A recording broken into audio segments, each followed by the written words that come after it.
Situation येऊन पोचते ती या कौटुंबिक न्यायालयात. तुम्हाला माहितीये, मला आजपर्यंत केमिस्ट्री, फिजिक्स, मॅथ्स यातल्या कुठल्याच प्रश्नाची इतकी भीती नाही वाटली जेवढी मी अवघ्या 7 वर्षाची असताना मला या न्यायपालिकेतल्या एका प्रश्नाची वाटली होती.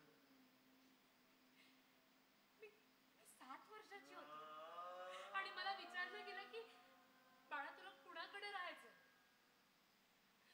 मी फार घाबरली. मला काहीच कळत नव्हतं हे सगळं काय चालू आहे.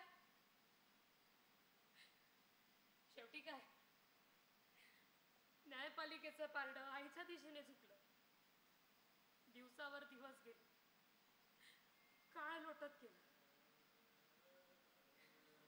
मला समज आली ना तेव्हा मी माझ्या वडिलांचा शोध घेण्याचं ठरवलं. तेव्हा मला कळालं की त्या घटनेनंतर अवघ्या काही वर्षातच माझ्या वडिलांचा एका सरकारी इस्पितळामध्ये वार्ड नंबर 27 बेड नंबर 9 वर आकस्मिक मृत्यू झाला.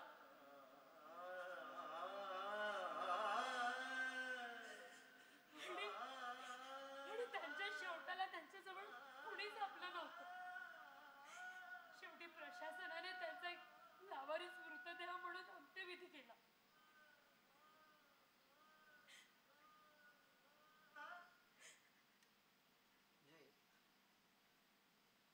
तुमच्याकडे तुमच्या पात्राचे संवाद ऑलरेडी होते. नाही नाही नाही, मला तुमच्या भावना दुखवायच्या नव्हत्या. अहो, माझं लग्न या नात्यावरून विश्वासच उडाला होता.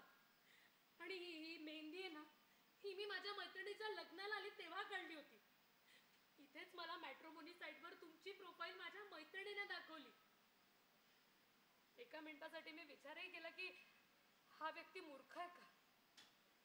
पण नंतर मीच विचार केला की कुणालाही असं न भेटता त्याच्याबद्दल आपण असा निगेटिव्ह विचार करणं म्हणजे आपण इथं फार मोठा मूर्खपणा करतो. हे बघा, मी या कौटुंबिक न्यायालयाला साक्षी मानून मी तुम्हाला लग्नाची मागणी घालते. प्लीज माझ्याशी लग्न करा. अहो मूर्ख आहात का तुम्ही? तुम्हाला कळतंय का? हे बघा, शक्य नाही आहे. तुम्ही माझा ऐका. तुम्ही चांगल्या घरच्या दिसता हो. भविष्यात तुमचा निर्णय चुकीचा ठरेल. निदान आपल्या वयाचा अंतर तरी बघा. प्रश्न वयाचा नाही आहे हो. माणूस हा समाजशील प्राणी आहे. आपलं लग्न झालं तर लोक शेण घालतील आपल्या तोंडात. तुम्ही घरी जा. माझा ऐका. तुम्ही शांततेत विचार करा. तुम्ही घरी जा.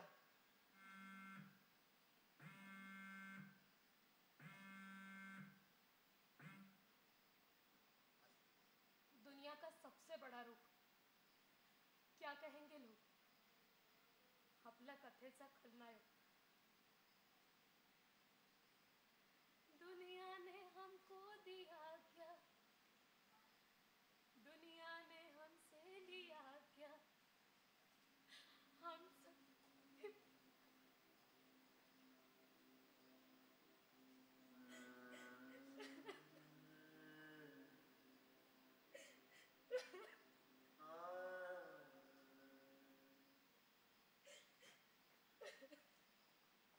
हे बघा, मी लग्न फक्त एका अटीवर करायला तयार आहे. संपूर्ण आयुष्य तुम्ही स्त्रीपात्र करायचं आणि मी पुरुष.